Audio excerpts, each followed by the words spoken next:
What is up, man? I met your daughter. Is that your daughter a second ago? Yeah. Okay, cool. Matt, nice to meet you. You know, I don't really know. I'm here to figure it out. I think it might be the starter. It could be this battery. It looks kind of old. The connection's a little loose. It could be a connection.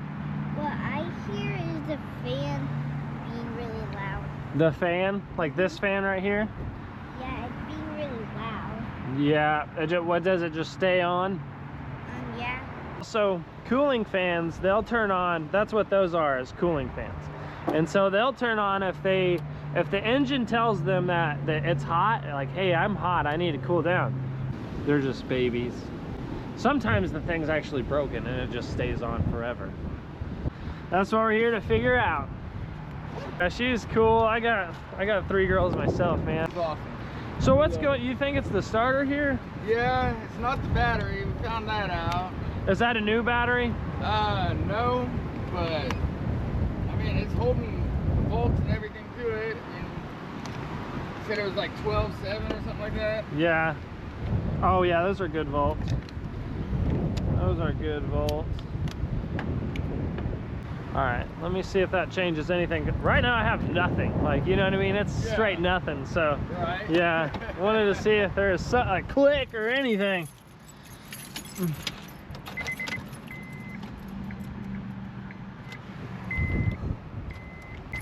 do that every once in a while. I'll try to start it. Yeah, it does like a little tug on it, yeah. All right, so the starter is just right there underneath this intake. It's gonna be a little tricky to probe it, so we're just gonna do it at the fuse box. So what makes these fun is, in order to get to the starter relay, it's not even labeled or anything. It's not even labeled on the cover. When you Google it, it's not even labeled. I had to figure it out on my All Data because I knew that there was one, but there wasn't anything on Google for it. But anyways, this is what it suggests. You gotta pull this off right here.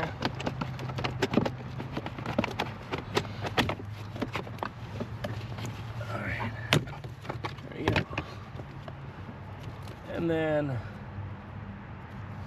this one, so under here, this is the one that we're gonna be testing right here. It's a 4-prong, so let's put it on 12 volt, 4-pin test.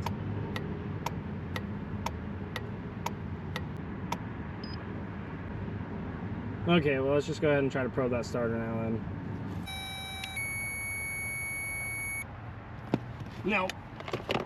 Well, let's go ahead and go up to O'Reilly and get us a starter. Okay guys, so right underneath that plenum is what it's actually called, and you can kind of see a little glimpse of it right there. Anyways, we gotta pull all this stuff off. Okay guys, here she is. So now with this, that's how I'm gonna get it off. I know. Okay, to make it easier, I disconnected the electrical components, disconnected the throttle, the hoses onto the plenum, and then we're just gonna, try not to damage that. Wiggle this out of the way. Here's our starter.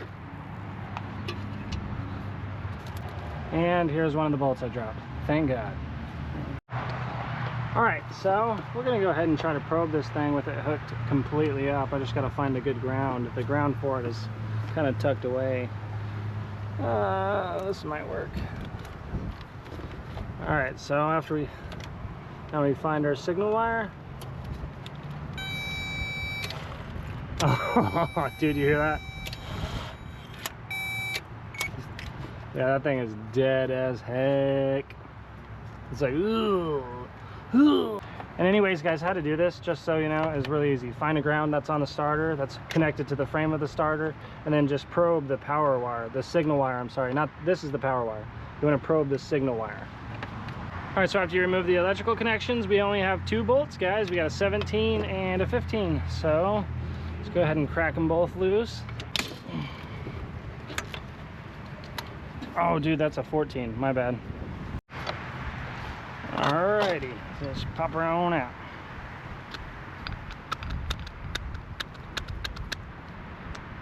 May you rest in peace. Why does it have a... Okay, well, it's a used starter.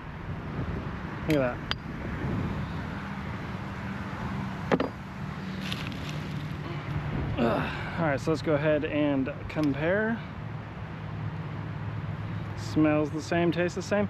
Hey, funny thing about this starter. So if you follow the page by now, you know I've gotten duped with starters over the years, and it's kind of became, you know, it kind of got recognized, if you will. So O'Reilly actually tested this starter for me before they even sold it to me right in front of me. So thank you, O'Reilly. And now we just have to install everything like butter. All right, last thing I got to do is hook up the battery cable, but if you see it, this one is a little distorted. Oh, it's a 13, that's right. Anyways, I'm gonna fix it. All right, guys, so the best way that I've come to find, you know, putting a terminal completely on a stud is to take a socket that's a little bit bigger for it, you know, that goes around the stud, see? And then you set it right there and just tap it down. Okay, see that? Look how much more on the stud we are. So, fruit for that. All right, man, I'm all done. You done? Yeah, you want to crank her up? Yeah. I did want to tell you I tightened these up, adjusting them a bit for you. Okay. So. I appreciate that. Yeah, I no know I problem. needed it.